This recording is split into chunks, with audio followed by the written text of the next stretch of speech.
నేడు తెలంగాణలో 11 మున్సిపాలిటీల్లో చైర్మన్, వైస్ చైర్మన్ ఎన్నిక జరగనుంది. నిన్న వివాదాలతో ఈ ఎన్నికలు వాయిదా పడ్డాయి. నేడు మరింత పటిష్ట బందోబస్తు ఏర్పాటు చేశారు. ఇబ్రహీంపట్నం, జనగామ, క్యాతనపల్లి, డోర్నకల్, కాగజ్ నగర్, ఖానాపూర్, ఇంద్రేసం, జహీరాబాద్, తొర్రూరు, ఇల్లందు, సుల్తానాబాద్ మున్సిపాలిటీల్లో మున్సిపల్ చైర్మన్, వైస్ చైర్మన్ ఎన్నికలు జరగనున్నాయి. పీఠం దక్కించుకునేందుకు పార్టీలు వ్యూహాలు రచించాయి. 8 మున్సిపాలిటీలకు కాంగ్రెస్ అబ్జర్వర్లను నియమించింది. 8 చోట్ల బీఆర్ఎస్ ఇన్ఛార్జీలను నియమించింది. తెలంగాణలో మొత్తం 116 మున్సిపాలిటీలకు ఎన్నికలు జరిగాయి. 105 మున్సిపాలిటీల్లో చైర్మన్, వైస్ చైర్మన్ ఎన్నిక ప్రక్రియ పూర్తయింది. ఇందులో 84 కాంగ్రెస్ కైవసం చేసుకుంది. 17 బీఆర్ఎస్ దక్కించుకుంది. ఒక స్థానంలో బీజేపీ విజయం సాధించింది. 3 చోట్ల స్వతంత్ర అభ్యర్థులు చైర్మన్లుగా ఎన్నికయ్యారు.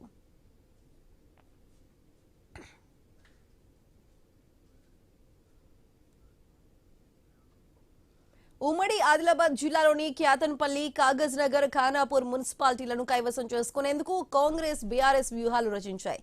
క్యాతనపల్లి మున్సిపాలిటీకి కాంగ్రెస్ పార్టీ మంత్రి పొన్నం ప్రభాకర్, ఎమ్మెల్యే కవ్వంపల్లి సత్యనారాయణను అబ్జర్వర్లుగా నియమించింది.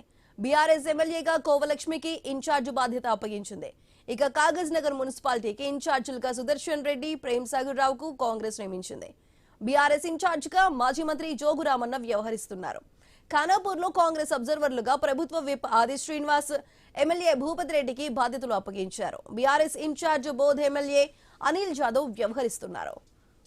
అయితే ఈ రోజు జరగబోతున్న మున్సిపల్ చైర్మన్లు, వైస్ చైర్మన్ల ఎన్నిక ప్రక్రియకి సంబంధించి మరింత సమాచారాన్ని మా ప్రతినిధి శ్రీనివాస్ అందిస్తారు.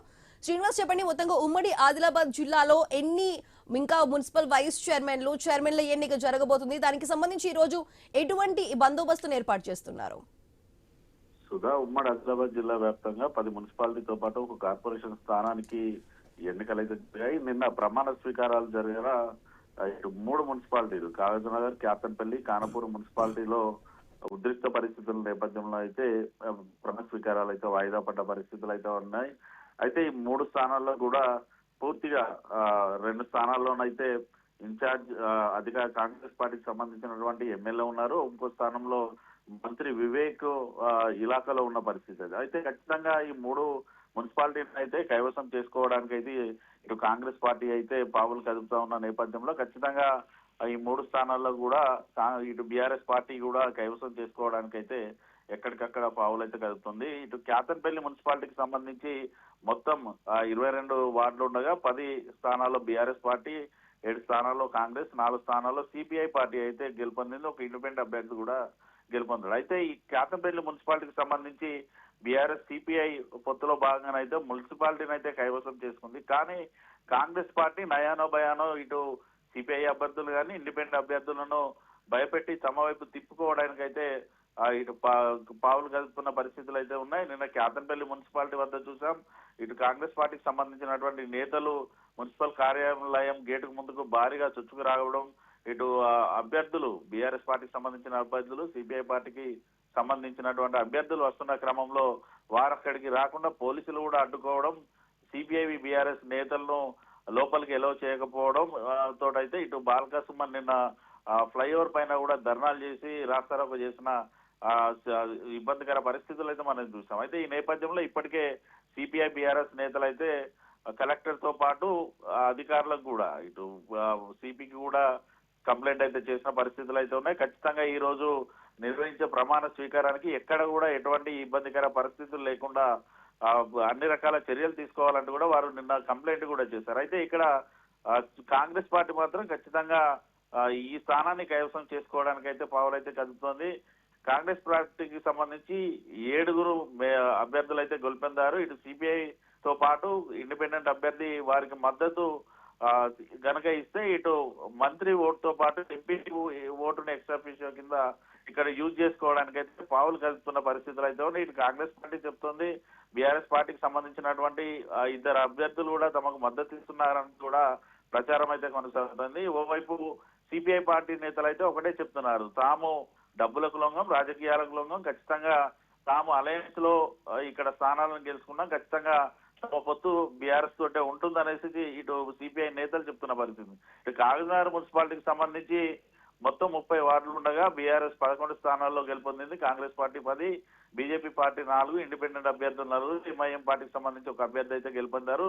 అయితే నిన్న ఇటు ప్రమాణ స్వీకారానికి 13 మంది బీఆర్ఎస్ అభ్యర్థులతో పాటు ఒక ఎంఐఎం అభ్యర్థి ఇటు ప్రమాణ స్వీకారానికి హాజరైనప్పటికీ కూడా బీజేపీతో పాటు కాంగ్రెస్ కౌన్సిల్ సభ్యులు హాజరు కాకపోవడంతో అంటే చైర్మన్, వైస్ చైర్మన్ ఎన్నికనైతే వాయిదా పడింది. ఈ రోజు అయితే ప్రమాణ స్వీకారం నిర్వహించడానికైతే పూర్తి స్థాయి ఏర్పాట్లు అయితే అధికారులు చేశారు. అయితే ఇక్కడ కాంగ్రెస్ పార్టీ అయితే ఖచ్చితంగా కాకినాడ స్థానాన్ని కైవసం చేసుకోవడానికి పూర్తిగా ఎక్కడికక్కడ పావులు కలుపుతుంది. నిన్న ఎంఐఎం ఎంపీ కూడా తమ అభ్యర్థిని కిడ్నాప్ చేశారంటూ పోలీసులకు ఫిర్యాదు అయితే చేశారు. అయితే మెజార్టీగా బీఆర్ఎస్ పార్టీ ఇక్కడ 11 స్థానాలు గెలిచినప్పటికీ కూడా ఖచ్చితంగా మహాకూటమి మద్దతుతోటి కూడా ఇక్కడ స్థానాన్ని కైవసం చేసుకోవడానికి కాంగ్రెస్ పార్టీ కూడా పావులు కలుపుతున్న పరిస్థితి ఉంది. కారంపూర్ మున్సిపాలిటీ అయితే విచిత్ర రాజకీయం అయితే చేస్తుంది. ఇక్కడ మొత్తం వార్డులు 12 ఉండగా బీఆర్ఎస్ పార్టీ 4 స్థానాలను గెలుపొందింది, బీజేపీ పార్టీ 4 స్థానాలను గెలుపొందింది, కాంగ్రెస్ పార్టీ 3 స్థానాలు, ఇండిపెండెంట్ అభ్యర్థి ఒక అభ్యర్థి గెలుపొందిన పరిస్థితి. అయితే ఈ నేపథ్యంలో పూర్తిగా ఇండిపెండెంట్ అభ్యర్థి ఇటు కాంగ్రెస్ పార్టీకి తీర్థం అయితే పుచ్చుకున్నారు. దీంతో 3 పార్టీలకు సంబంధించి కూడా 4 ఏసీ అభ్యర్థులు అయితే ఇటు ఓటింగ్ అయితే ఉంది. అయితే మ్యాజిక్ ఫిగర్ 6 కాబట్టి ఖచ్చితంగా ఇక్కడ బీఆర్ఎస్ పార్టీకి సంబంధించినటువంటి నేతలను పార్టీలోకి చేర్చుకోవడానికి కూడా ఇటు కాంగ్రెస్ పార్టీ నేతలు భారీగా ఆఫర్ ఇచ్చినట్టుగానైతే ప్రచారం అయితే కొనసాగుతుంది. బీఆర్ఎస్ పార్టీ నుంచి 2 అభ్యర్థులు కనుక ఇటు కాంగ్రెస్ పార్టీకి మద్దతు ఇస్తే మ్యాజిక్ ఫిగర్ 6 అవుతుంది. ఎమ్మెల్యే బొజ్జు పటేల్ ఓటౌట్ అయితే ఇక్కడ కాంగ్రెస్ పార్టీ ఈ స్థానాన్ని కూడా కైవసం చేసుకోవడానికి కూడా అన్ని రకాల వ్యూహాలు కూడా రచిస్తుంది. అయితే బీజేపీ పార్టీ కూడా బీఆర్ఎస్ పార్టీకి సంబంధించినటువంటి 4 అభ్యర్థులని ఏదైతే కాంగ్రెస్ పార్టీ ఆఫర్ అయితే ఇచ్చిందో అదే ఆఫర్ మేము ఇస్తాం, మాకు మద్దతు ఇవ్వండి అంటూ కూడా బీజేపీ పార్టీ ఇటు బీఆర్ఎస్ నేతలను కోరినట్టుగా ఖానాపూర్లోనైతే ప్రచారం అయితే జరుగుతుంది. ఖచ్చితంగా ఈ స్థానాన్ని బీజేపీ పార్టీ కూడా కైవసం చేసుకోవడానికి పావులైతే కలుగుతుంది. అయితే ఈ 3 మున్సిపాలిటీలకు సంబంధించి కూడా ఇప్పటికే ఇటు బీఆర్ఎస్ పార్టీతో పాటు కాంగ్రెస్ పార్టీకి ఇటు అబ్జర్వర్ అయితే నియమించింది. కేతంపల్లి మున్సిపాలిటీకి సంబంధించి కాంగ్రెస్ పార్టీ తరఫున మంత్రి పొన్నం ప్రభాకర్, ఎమ్మెల్యే కవ్వంపల్లి సత్యనారాయణ నియామకం చేయగా బీఆర్ఎస్ పార్టీ తరఫున ఎమ్మెల్యే కోవలక్ష్మి నియామకం అయితే చేసిన పరిస్థితులు ఉన్నాయి. అంటే అబ్జర్వర్లను నియామకం చేశారంటేనే మనం అర్థం చేసుకోవచ్చు 3 ఇటు బీఆర్ఎస్ కాంగ్రెస్ పార్టీలు అయితే ఈ 3 స్థానాలను ఖచ్చితంగా తామే కైవసం చేసుకున్న దిశగానైతే పావులైతే కలుపుతున్నారు. అయితే కారాపూర్ మున్సిపాలిటీకి సంబంధించి ఈ రోజు ఎన్నిక జరగకపోవచ్చు అనేసి కొంత ప్రచారం అయితే కొనసాగుతుంది. కేతంపల్లి మున్సిపాలిటీకి సంబంధించి మాత్రం ఉద్రిక్త పరిస్థితులు ఉండే నేపథ్యంలో అయితే భారీగా పోలీసులు మోహరించే అవకాశం అయితే ఉంది. Sudha. Right Srinivas, thank you.